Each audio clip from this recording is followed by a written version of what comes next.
Okay, more RPGs. Octopath Traveler. This is defined by the Switch generation, and this is the birth of Square's iconic retro modern arts direction called HD 2D. So, when it comes to that, Octopath Traveler 2. I meant 1. I'm sorry. This is Octopath Traveler 1. Defined HD 2D era. And yes, this is our cast. We have Ophelia, and from left to right, Ophelia, Tressa, Alphen, Olberic, Primrose, Honnet, Cyrus, and Therion. I don't know how to say it. But yeah, this game is basically of 8 characters with 8 different stories for each one, 4 parts. This is our crew, and this is their classes, and they all have different abilities they do in the overworld. These games are great. These are pretty much like the SNES Golden Era 2D RPGs, but just with, you know, nicer kind of pixel look. It's got all some of the modern things like modern lighting, modern shadows, and this and the other, full voice acting. Yeah, these are great games. This is a great game. You have to pace yourself though, because there's a lot of battling. It's a lot of turn-based battling, a lot of strategy with it too. So you gotta kind of find a way to balance out your team building and the stories you do. Some are a bit more interesting than others, I'll admit. But overall, it's a great game. I really enjoyed it. And each one's final boss is a good challenge as well. Yep, so this is the inside. Again, this is our crew. I named them all already. And this is the cartridge. They're all about the black background, white font. They're very simplistic. Live Alive. So I'll be honest, I did get this for collecting purposes. I don't know if I'll ever open it up and play it for real, but we'll have to see. But yeah, this is a remake of the game that came out on Super Nintendo, or was it just Super Famicom? It might have been Super Famicom. It might not have ever gotten a full Western release back in the day. But yeah, this is kind of like what led to Octopath Traveler, because it's another game where there's like 8 characters with different stories, but instead of all being in one world, they're all from different time periods. One's from like future, one's from the past, one's from like current day. It's interesting. And they all have different vibes going on too. Yeah, you have like prehistory, and you have like a caveman character, you have the Wild West, you got stuff like the distant future, you have present day, which I think is supposed to be equivalent to like the 80s or early 90s or something. I played some of the demo, and it's interesting, but I never really sat down and played them like that, because each game is, you know, it's got a different vibe to it. And yeah, and they all form the letter A. Don't know why it's called Live Alive, or Live Alive, or Live Alive. I don't know why, but I got it and it's sealed. Maybe one day I'll open it up and play it. No rush though, no rush. Now, one game I do need to play as well, it's part of my existing backlog. Octopath Traveler 2. I know, it's one of those sequels that's just a lot better than the first one. I know. I'm bad about it. I'm gonna play it eventually. I'm probably gonna play it sometime this year too, or at least start it. Probably after I finish Expedition 33, Clair Obscur. That's a really good game, by the way. So unfortunately, cannot show the cartridge as well, but I imagine it's like the first Octopath Traveler, where it's just a black background, and this is Octopath Traveler 2. Embark on an adventure all your own. These are our 8 new characters. None relate to the first ones. But yeah, it's pretty good. I always hear really high praise for it. When I get to it is when I'll get to it for sure. Star Ocean, the Second Story R. So this game caught my eye a couple years ago because it's not an HD 2D game, but it's like a PlayStation 1 era game, and you have your pixel art characters in but the overworld is like fully 3D and whatnot. So this game is really fun. This game is like, it's not a turn-based RPG, it's kind of like a beat 'em up with cooldowns sometimes. But yeah, you can map different moves to the cooldowns, and you can use what I think you can have a party up to 4. This game is pretty good though. This is the only Star Ocean game I played. I hope they remake like the 3rd one.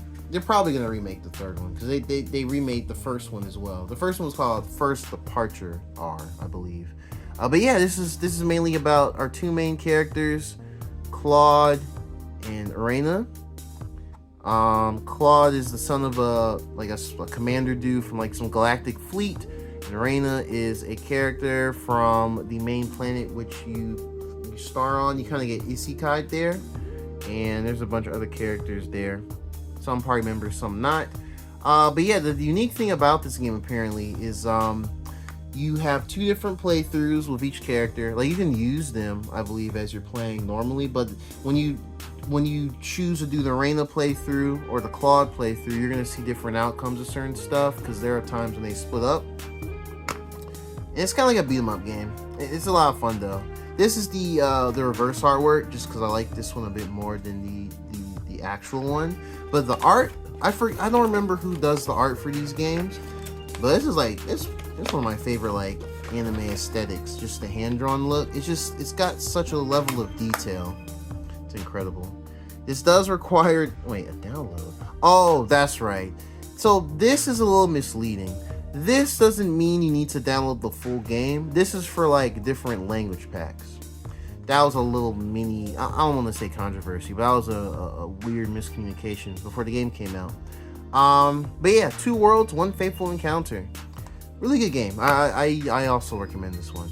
And that's our cartridge. That's how they look in game. It's dope. Glad I played it. Glad I played it. Cube 10th anniversary. This is made by Toxic Games. I think that's a European studio. So this is similar to like Portal, but instead of using a portal gun and making portals to do puzzles, you have like this glove on, and you can use this glove to manipulate, as the title suggests, these different colored cubes. Like you can make red cubes come out and extend to make like platforms. Blue cube, I actually forgot what each one can do, but yeah, you have different colored cubes, and you have to go through rooms in like a test chamber type of a situation, but it has a different plot. It's kind of like it's clearly inspired by Portal, but it does some things differently. I played the second one before the first one. The first one is just okay. The second one is better by like a lot actually. But I got this because I played the second one on the Switch. And I did enjoy it. 100 puzzles, 46 collectibles, 8 levels equals your brain cubed. It's funny. But yeah. First person puzzle platforming type of a game. Some of them do kind of make you think hard. So this is cool. The Switch version is rough though, I'm going to be honest. It's visually rough, and the frame rate drops tremendously somewhere in the back half of the game. It's like one of the last several levels, so I might say to steer clear of the Switch version, but I do have it, and it's playable. It's fully playable. Just keep that in mind. And yeah, Cube 2. So yeah, this came out on Switch. This one caught my eye just randomly back in the day, like 6 years ago, and this is a sequel to this one. This one, you can tell they had a bigger budget with it, because visually it gets nicer. The Switch version is blurry, but it definitely performs well. And yeah, it just continues more of the story as Amelia Cross. But yeah, it's mildly interesting what they're talking about the story. This game though feels pretty easy until like the last 25% of it. Then suddenly there's a difficulty spike and the puzzles get more involved. But yeah, this is good. I would recommend this version. If you were to play one of these, just in general, I would definitely recommend Cube 2. For sure, it's better. Oh, I apologize. Let me go back to this. Did not open it. That's the cartridge. France. I guess the physical release, they're French. Yep. So this is the inside. This is another little instruction booklet. This is our artwork. Totally not eerie at all. And there's the cartridge. very big on looking at the back of our main character. And it's another super rare games release. That's actually why I got it, because I was paying more attention to super rare releases. They seem to get slightly more interesting indie titles. I like this area. But yeah.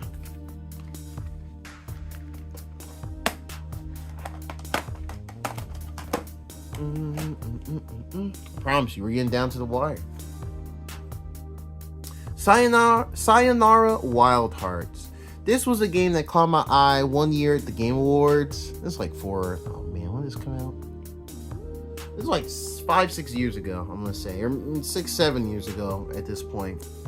But basically, this is a really short game. You can finish it in like 2 hours, maybe that. But you basically go around these really hyper colorful, spacey, surreal, whimsical worlds. And it's mostly music rhythm based. It's kind of like, honestly, it feels like a pop music album that's also an interactive video game. But yeah, it's just a neat little game.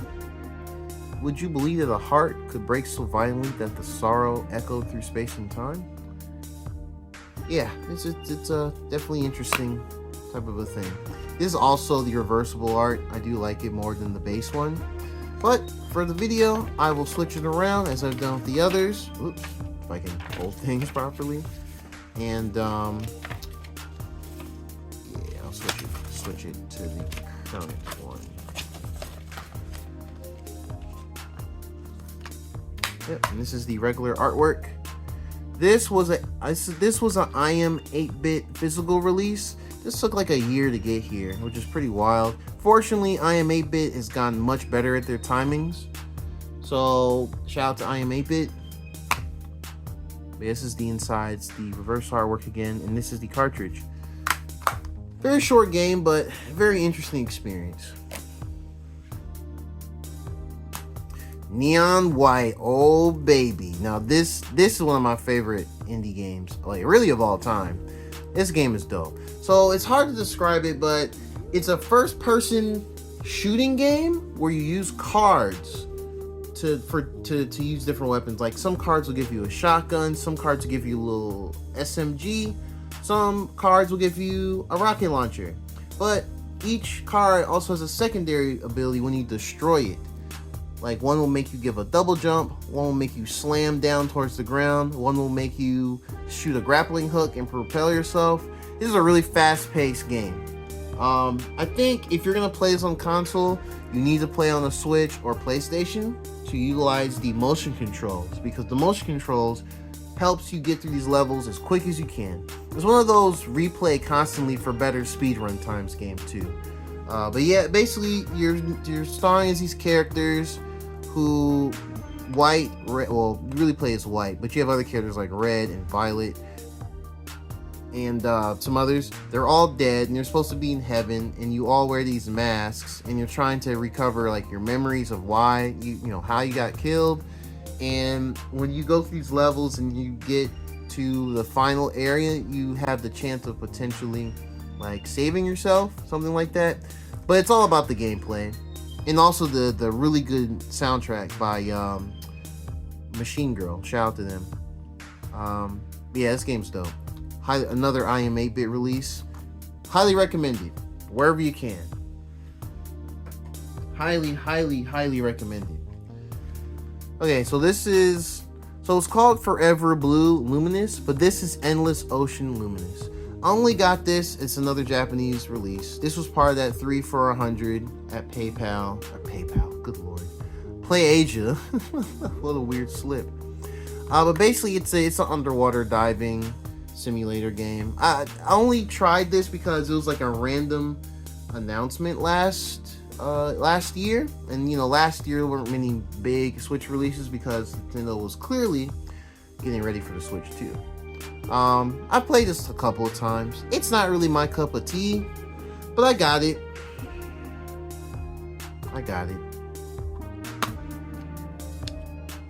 Oh, for anyone that may be from Japan and you want to redeem Nintendo Switch Online, there's a code. Have at it. But yeah, this is the artwork.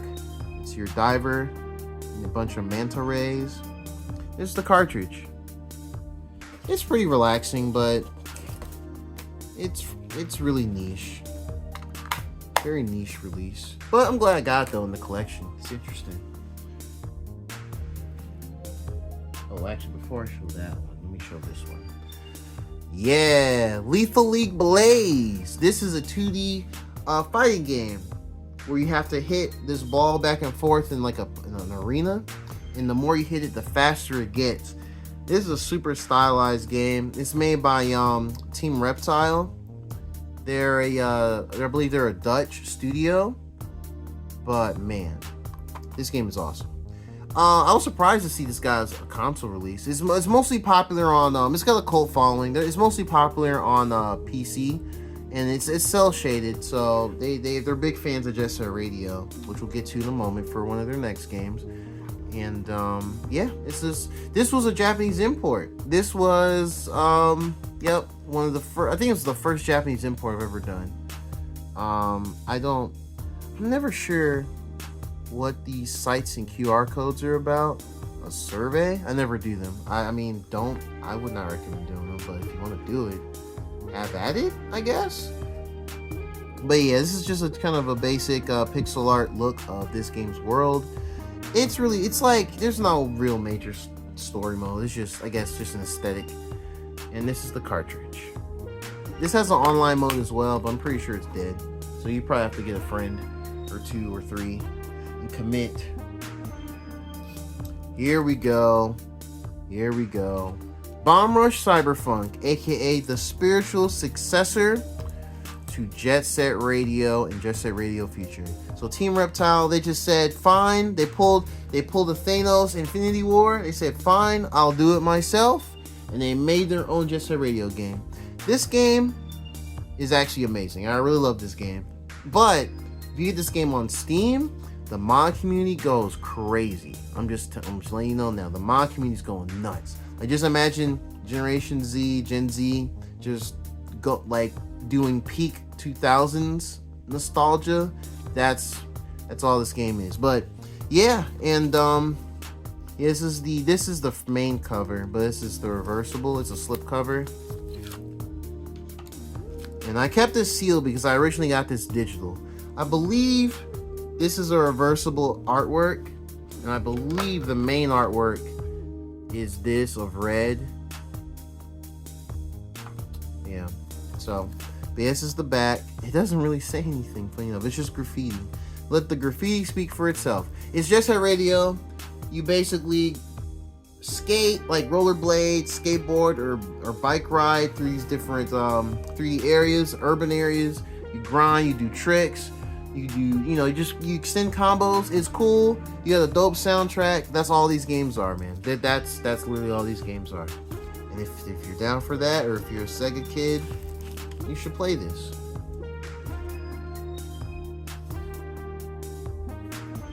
Alright, Clono Fantasy Reverie series. This is a remake of Clono 1 and 2. It's been a couple of years since this came out, though. I don't really know how well this did. It's cool they did it, because Clono was always one of those games where I played a demo here and there back growing up, but I never really played one fully. I played the first one. Surprisingly sad game. Surprisingly somber game. But when you're going through it, it's pretty bubbly and light-hearted for the most part. It's definitely its own type of a platformer. Definitely from that era. But I did enjoy the first one. The second one, I dropped after like a few hours. I got to a level that felt tedious, which is weird because Clonoa 2 was the one I played a little bit of back in the day on PS or PlayStation 2. I don't know if I'll ever go back to this. But I'm glad I have it, and I'm glad that this was re-released by Bandai Namco. Yep. So this is, Clonoa Door to Phantomile, and Clonoa 2, Lunatea's Veil. Yeah, interesting game. Interesting games. Bandai store, okay. And, of course, nothing in the box art. Again, nothing in the box art. And this is the cartridge. Just remember to put this back in. Why not do that for the other ones? Go figure. wow, I can't believe I forgot this. Okay. Hades. This is Supergiant's most famous, popular game of all, what, 4? Well, I guess 5, because Hades 2 is on the way. But yeah, it's Hades. It's a isometric 2D roguelike game. Yeah, it's a roguelike game, and you play as oh god, what's his name? It's been so long. Zacharias, there we go. He plays Zacharias here, and it's all Greek mythology stuff. Hades is your dad. You're basically escaping from the underworld. You're trying to make it to the surface. And as you keep doing each run, whether you're successful or you die, you open up more dialogue bits, you open up more story. It's actually a really good game. It's a really fine crafted game, and it's probably one of the best indie games in the past 5 years. The sequel is highly anticipated. It's in early access on PC, but we wait for full releases around these parts for games like that. So, yeah. And this is out on everything, but I think it released first on the Switch. Game sick. Oh, and this is a thing for the soundtrack. It's like okay, it's a code to download. All right. Okay, and that's in what different language on the right. Yeah. And okay, this is like artwork of some of the characters, I believe. Yep, Zacharias, Hades, Nyx, Hypnos, Thanatos, Dusa, Megara, Cerberus, Skelly, Achilles, Patroclus, Orpheus, Eurydice. Oh, she was actually my favorite design character in the game. Her design is amazing. Charon, Sisyphus. We all know the lore of Sisyphus. Alecto, Tisiphone, the sisters, Theseus, Asterius, it's the bull. Zeus. Oh yeah, so yeah, we get to the actual gods: Zeus, Poseidon, Athena, Ares, Aphrodite. Oh now, Dionysus, Artemis, and Hermes. Oh, and then Demeter and Chaos. Yep. Oh, and before we continue, this is the artwork. This is some part of the underworld depicted in the game, and that's the cartridge. Hades is amazing. Amazing game. Can't wait for the sequel. Oh, I've actually done a video of this on the channel recently. Star Overdrive. Yup, I got it. This is probably going to be one of the, I think it's, to me, the last notable indie release on the Switch before the Switch 2 drops, because this came out earlier in April. And I actually started playing this again. It's basically heavily inspired by Breath of the Wild. He plays a character who gets stranded on this planet. He's looking for his girlfriend or partner. I forgot what the main character's name is, but you use a hoverboard and you can just do tricks on the dunes and the world. And you have to go into these arenas that goes underground, kind of like shrines in Zelda Breath of the Wild. But it's a cool game. It's really fun to kind of just hoverboard around, do tricks, boost, and just keep going fast. There's some combat. It's kind of serviceable, but you know, it is what it is. But you use the hoverboard like a keytar as well. Oh no, I'm sorry. You have a keytar, but you can also use the hoverboard and do cool stuff. It's a cool game. I believe this is a timed exclusive. It should be coming out on everything else and PC later on, so maybe those will also get physical releases. But I enjoy the game. It's cool. It's cool. I'm gonna beat it before Switch 2 drops. Yeah, no artwork. Well, and there's the cartridge. Last but not least, Coffee Talk 2-in-1 double pack.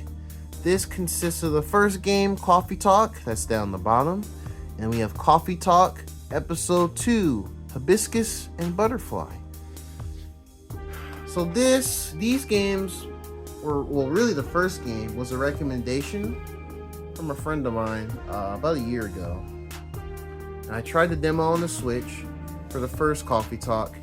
I loved it immediately. It's kind of similar to Valhalla that I showed previously, where it's first person and you're making coffee drinks for patrons that come through.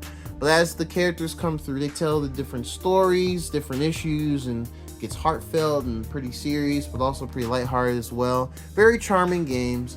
It's based off a fictitious version of Seattle, where it's basically fantasy monsters coexist with humans. So not only do you have humans, but you'll have like succubi characters, you'll have elves, you'll have werewolves, vampires, different scaly creatures, aquatic fish people. It's pretty cool. And you have your other human characters as well. In the second one, you have more like you have like a siren and goat human. I forgot what this species is called. But yeah, both of these games are great. I highly recommend it if you like visual novels. They have really good lo-fi soundtracks. I know lo-fi kind of blends in after listening to it for so long, but these sound really good. I think these are a step above like the lo-fi 24/7 channels you see on YouTube. But yeah, this is also getting a follow-up this year called Coffee Talk Tokyo. Can't wait for that. Hope it gets a physical release. It probably will, but you know. It's one of those games that has, once you put in the Switch, soundtrack